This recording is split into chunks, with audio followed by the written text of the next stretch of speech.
আজিৰ দিনটো অসমৰ জাতীয় জীৱনৰ কাৰণে এটা কলা দিন। আমি ইমান দিনে কৈ অহা যে প্ৰথমে নাগৰিকত্ব সংশোধনী বিধেয়ক, তাৰ পাছত আইন, তাৰ পিছত বিধি প্ৰস্তুত আৰু আইনৰ যি যুঁজ, উচ্চতম ন্যায়ালয়ত চলি থকা আইনী যুঁজ, সকলোবিলাক নৎসাত কৰি আজিৰ দিনটোত আনুষ্ঠানিকভাৱে কেন্দ্ৰীয় বিজেপি চৰকাৰে নৰেন্দ্ৰ মোদী, অমিত শ্বাহহঁতে অসমৰ ওপৰত অবৈধ বিদেশীৰ বোজা জাপি দিলে। আনুষ্ঠানিকভাৱে যোৱাকালিৰ দিনটোত দুলন দাস নামৰ অবৈধ বিদেশী নাগৰিকগৰাকীয়ে অসমৰ নাগৰিকত্ব লাভ কৰিলে। অৰ্থাৎ দুলন দাসে বিদেশী অহা যি পথ অসমৰ কাৰণে নাগৰিকত্ব সংশোধনী আইনৰ জৰিয়তে তাৰ দুৱাৰখন মুকলি কৰি দিলে। আমি চিঞৰি চিঞৰি ক'লোঁ, 5জনকৈ যুৱকে ইতিমধ্যে শ্বহীদী বৰণ কৰিলে অসমীয়া জাতি ৰক্ষাৰ স্বাৰ্থত। লাখ লাখ মানুহে জাতি, ধৰ্ম, বৰ্ণ, ভাষা নিৰ্বিশেষে কা আন্দোলনত জঁপিয়াই পৰিলে। আইনী যুঁজ চলিল। কৃষক মুক্তি সংগ্ৰাম সমিতিৰ উপদেষ্টা অখিল গগৈ ডাঙৰীয়াক কাৰাগাৰলৈ নিক্ষেপ কৰা হ'ল। 17 মাহ কাৰাগাৰত থাকিলে। আমাৰ ইগৰাকীৰ পিছত সিগৰাকীক নেতাক কাৰাগাৰলৈ নিক্ষেপ কৰা হ'ল। আৰু সম্পূৰ্ণ আমাৰ কৃষক মুক্তি সংগ্ৰাম সমিতিৰ নেতৃত্বত যি 70 সংগঠনৰ আন্দোলন চলিছিলে, সেই আন্দোলনক মষিমূৰ কৰি সম্পূৰ্ণৰূপে আইনখনৰ বিৰুদ্ধে যি জাতীয় সহমত, সেই আন্দোলনক নৎসাত কৰি তেওঁলোকে বিদেশীৰ বোজা জাপি দিয়াৰ প্ৰক্ৰিয়া প্ৰশস্ত কৰিলে।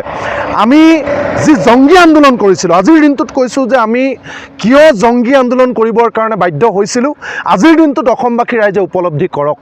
আমি বুজি উঠিছিলোঁ যে কেন্দ্ৰীয় চৰকাৰৰ এটিটিউড, আমি বুজি উঠিছিলোঁ যে কেন্দ্ৰীয় চৰকাৰে কেৱল শাসনত বৰ্তি হৈ থকাৰ স্বাৰ্থত RSSৰ সূত্ৰলিপিৰ মতে ভাৰতবৰ্ষক, অসমক এখন হিন্দু ৰাষ্ট্ৰ বা ৰাজ্য বনোৱাৰ স্বাৰ্থত তেওঁলোকে আচলতে কোনো কাৰো কথা নুশুনাকৈ প্ৰয়োজনত হ'লে অসমীয়া জাতিক নিষেধ কৰি হ'লেও আমাৰ ভাষা, সাহিত্য, সংস্কৃতি, মাটি ভাটি, চাকৰি বাকৰি সকলো নিষেধ কৰি হ'লেও যে তেওঁলোকে বাংলাদেশত থকা 1,73,00,000 হিন্দু বাঙালী লোকক অসমত জাপি দিব, এই কথা আমি বুজি উঠিছিলোঁ কাৰণে আমি জংগী প্ৰতিবাদ কৰিছিলোঁ। আমি গুলি খাবলৈ ভয় কৰা নাছিলোঁ। আমাৰ নেতা ইজনৰ পিছত সিজনক জেলত গৈছিল, কিন্তু আমি এখোজো পিছুৱাই অহা নাছিলোঁ।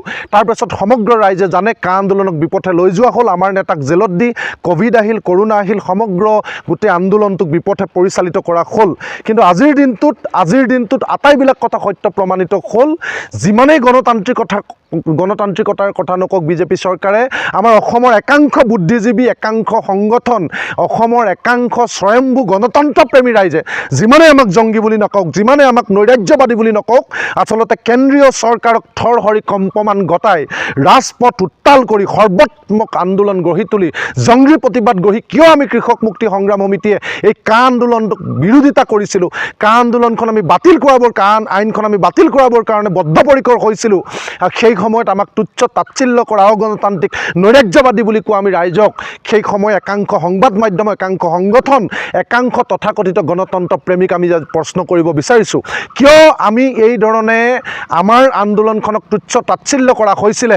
আজি সেই সময়ে সেই কথা আজি প্ৰমাণ কৰিছে যে আচলতে আমি কি কাৰণে জংগী প্ৰতিবাদ গঢ়ি তুলিছিলোঁ। কাৰণ কেন্দ্ৰীয় চৰকাৰে যে গণতান্ত্ৰিক পৰম্পৰাক সন্মান নকৰে, কেন্দ্ৰীয় চৰকাৰে যে আইনৰ ভাষা বুজি নাপায়, যিসকলে উচ্চতম ন্যায়ালয়ৰ কথা কৈছিলে, আজি উচ্চতম ন্যায়ালয়ত গোচৰ চলি থকা অৱস্থাতো কেন্দ্ৰীয় চৰকাৰ ভৰিৰে মোহাৰি আজি নাগৰিকত্বক আইনখন ইমপ্লিমেণ্ট কৰি আনুষ্ঠানিকভাৱে দুলেন দাসক অসমৰ মাটিত নাগৰিকত্ব প্ৰদান কৰিলে।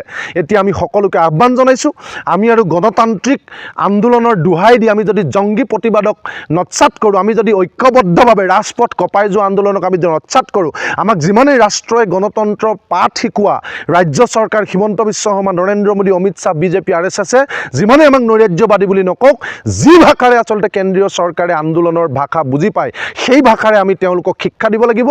আৰু আমি যদি এই ধৰণে চাই থাকোঁ, এজন আজি দুলেন দাসক নাগৰিকত্ব দিলে, তেওঁ আজি ফিতা কাটিলে, দুৱাৰ মুকলি কৰিলে।